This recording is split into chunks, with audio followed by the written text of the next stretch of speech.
আমি এখন যাচ্ছি বসুন্ধরা শপিং কমপ্লেক্সে মোটোরোলা 860 প্রো মোবাইলটি কেনার জন্য। তো চলে আসলাম বসুন্ধরা শপিং কমপ্লেক্সে।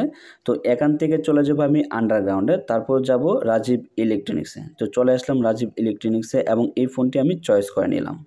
তো এখন আমি আপনাদের সামনে এই ফোনটি আনবক্স করব এবং এটা কত টাকা দিয়ে কিনলাম এটাও আপনারা এখান থেকে জানতে পারবেন।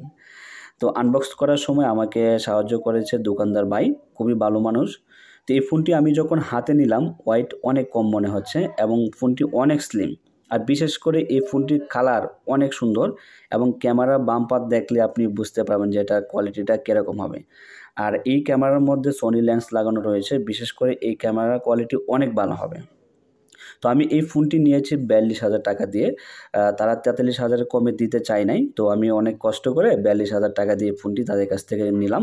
তো এই ফোনটি কীরকম হবে, আপনার কেউ যদি এই ফোনটি ব্যবহার করে থাকেন অবশ্যই কমেন্টস করে জানাবেন। আল্লাহ হাফেজ।